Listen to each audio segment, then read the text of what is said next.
Bonjour les deuxièmes, j'espère que vous allez bien. Alors, petite vidéo explicative de rotation, puisque certains ont encore eu des petits soucis avec l'exercice page 56.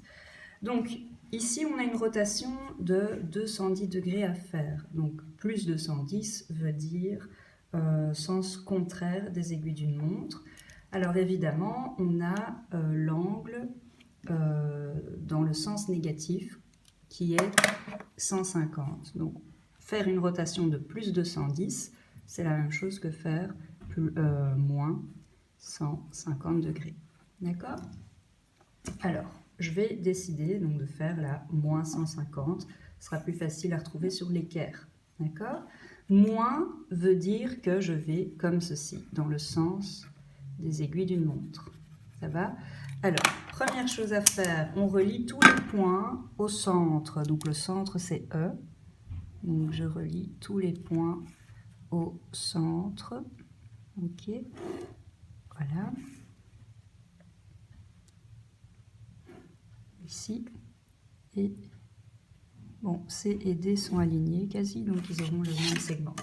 Ensuite, on trace un arc de cercle qui va dans le sens de rotation. Donc si je vais par là, je vais tracer donc l'arc de cercle qui va aller dans ce sens. Donc toujours la pointe sèche sur le centre, la mine sur le point qui tourne. Et alors, ici, je trace la trajectoire de A. Donc A va aller par là. Ok. Bon, alors ici, en D, bon, D est quasi sur le même arc. Alors, en B, donc en B ici, voilà.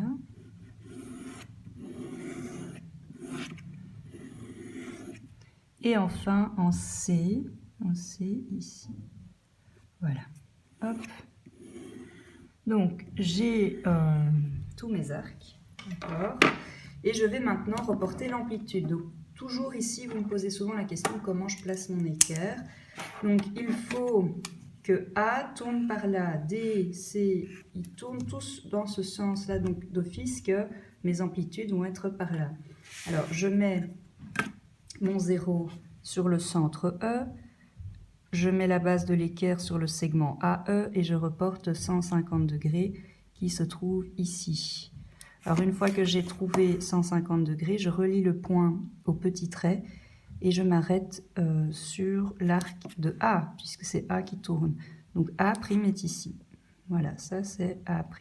Je fais la même chose en B. Donc cette fois-ci, mon équerre va sur le centre E, le 0 sur le centre E, la base sur le segment EB, et on reporte, enfin on recherche 150, donc ici. Voilà. Et cette fois-ci, je relie au centre, mais je vais sur l'arc de B. Donc l'arc de B, il est là, B'. Alors, je continue, je tourne un petit peu ma feuille et je mets mon 0 sur le E, toujours la base sur le segment EC, je vais faire tourner C, et 150 degrés ici, d'accord. Alors, je dois aller sur l'arc de C, donc ici, voilà. Et enfin D, donc D tourne aussi de 150 degrés. Donc là, c'est la même. Bon, ici, vous voyez que mon arc, je n'ai pas continué assez loin. Donc, je vais déjà faire un gros trait. Je vais reprendre mon arc ici. Donc, je reprends E et D.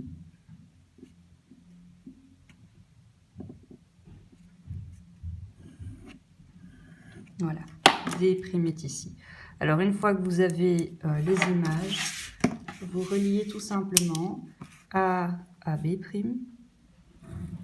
ok, B à C', et C' à D', et D' à'. Donc, notre quadrilatère A, B, C, D a bien fait une rotation de soit plus 210, d'accord, ou moins 150.